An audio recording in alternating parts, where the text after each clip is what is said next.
Sebelumnya, Assalamualaikum warahmatullahi wabarakatuh. Perkenalkan, nama saya Ina Asmawati, NIM 102210062. Di sini saya akan membahas tentang pemikiran ekonomi Yahya bin Umar. Yang pertama yaitu biodata Yahya bin Umar. Yahya bin Umar merupakan salah seorang fuqaha mazhab Maliki. Ulama yang bernama lengkap Abu Bakar Yahya bin Umar bin Yusuf Al-Qani Al-Andalusi. Ini lahir pada tahun 213 Hijriah dan dibesarkan di Cordova, Spanyol. Yahya bin Umar wafat pada tahun 289 Hijriah atau pada abad 901 Masehi. Yang kedua yaitu judul buku atau karya ilmiah Yahya bin Umar. Semasa hidupnya, di samping beliau aktif mengajar, Yahya bin Umar juga banyak menghasilkan karya tulis hingga mencapai 40 juz. Di antaranya, berbagai karyanya yang terkenal adalah kitab Al-Muntakhabah fi Ikhtisar Al-Mustakhrijah fi Al-Fiqih Al-Maliki dan kitab Ahkam Al-Syuk. Kitab Ahkam Al-Asyuk yang berasal dari benua Afrika pada abad ketiga Hijriah ini merupakan kitab pertama di dunia Islam yang khusus membahas hisbah dan berbagai hukum pasar, satu penyajian materi yang berbeda dari pembahasan-pembahasan fikih pada umumnya. Salah satu hal ini mempengaruhi adanya situasi kota Kairouan, tempat Yahya bin Umar menghabiskan bagian terpenting masa hidupnya. Pada saat itu, kota tersebut memiliki institusi pasar yang permanen sejak tahun 155 Hijriah pada masa penguasanya, mulai dari masa Yazid bin Hatim Al-Muhibli hingga sebelum masa Ja'far Al-Mansur. Sangat memperhatikan keberadaan institusi pasar. Bahkan pada tahun 234 Hijriah, kanun penguasa lembaga peradilan kota tersebut mengangkat seorang hakim yang khusus menangani permasalahan pasar. Tentang kitab Ahkam Al-Syuk, Yahya bin Umar menyebutkan bahwa penulisan kitab ini dilatar belakangi oleh dua persoalan mendasar, yaitu yang pertama tentang hukum syarak, tentang perbedaan kesatuan timbangan atau takaran perdagangan dalam satu wilayah. Yang kedua yaitu tentang harga gandum yang tidak terkendali akibat pemberlakuan liberalisasi harga, sehingga dikhawatirkan dapat menimbulkan kemudaratan bagi para konsumen. Yang ketiga yaitu inti pemikiran Yahya bin Umar. Menurut Yahya bin Umar, ekonomi merupakan bagian yang tak terpisahkan dari ketakwaan seorang muslim kepada Allah. Hal ini berarti bahwa ketakwaan merupakan asas dalam perekonomian Islam.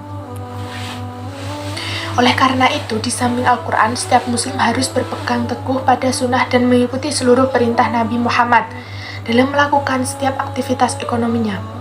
Yahya bin Umar fokus pada hukum-hukum pasar yang terrefleksi dalam pembahasan tentang taksir, penetapan harga. Penetapan harga merupakan tema sentral dalam kitab Ahkam Al-Syuk. Adapun pemikiran Yahya bin Umar tentang ihtikar yaitu mengambil keuntungan di atas keuntungan normal dengan cara menjual lebih sedikit barang untuk harga yang lebih tinggi. Yang kedua tentang sisayah, yang mana sebuah aktivitas perdagangan yang bertujuan untuk mencari keuntungan dengan jalan menjual barang pada tingkat harga yang lebih rendah dari harga yang berlaku di pasaran. Yang ketiga yaitu tentang regulasi harga. Pasar merupakan pusat terjadi penyediaan dan permintaan barang. Kedudukan pasar dalam Islam begitu tinggi sebab selain bidang pertanian dan perdagangan merupakan salah satu profesi yang sangat dianjurkan oleh Islam.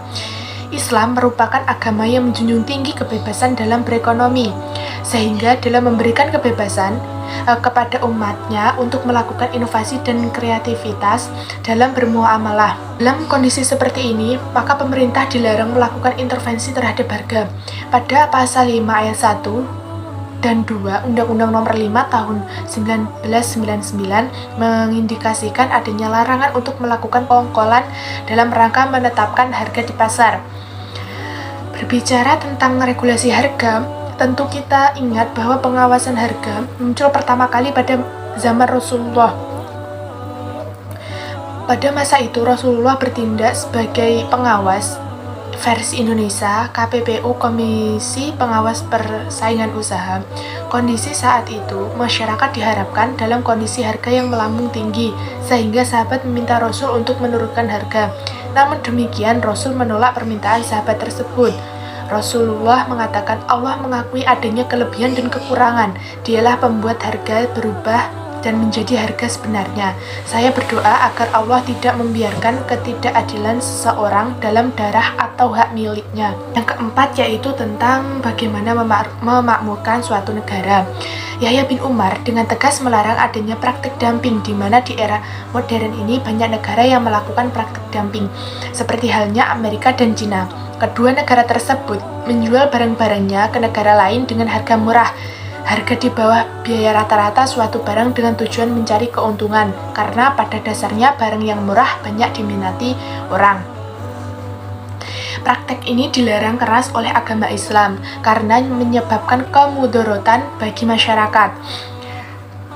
Yahya bin Umar juga menyoroti akan pentingnya intervensi pemerintah terhadap regulasi harga. Pendapat dari Yahya bin Umar ini sekaligus menentang pendapat dari ekonomi barat yang menyatakan bahwa pemerintah tidak perlu ikut campur dalam mekanisme pasar. Adapun di sini yaitu peran negara mengenai regulasi dalam pasar menurut Yahya bin Umar, karena salah satu fungsi negara adalah melindungi keadilan sosial dan ekonomi masyarakat. Berikut beberapa peran negara terhadap pasar. Yang pertama yaitu bertanggung jawab dalam mendirikan lembaga-lembaga pengawas pasar untuk mengawasi pasar agar pasar berfungsi dengan baik. Yang kedua yaitu sebagai pengendali pasar. Dalam hal ini bukan pemerintah 100% mengintervensi pasar, akan tetapi bila terjadi kekacauan di pasar maka pemerintah wajib turun tangan, seperti adanya intervensi dari pihak luar mengakibatkan stabilitas pasar terganggu. Yang ketiga yaitu sebagai pembuat standarisasi dalam hal ukuran atau skala. Jangan sampai terjadi promosi yang berlebihan yang cenderung menipu atau membohongi orang lain. Yang keempat yaitu negara wajib menghindarkan barang-barang haram sebagai objek dagangan. Negara wajib melahirkan pasar yang adil bagi masyarakat, termasuk konsumen dan produsen.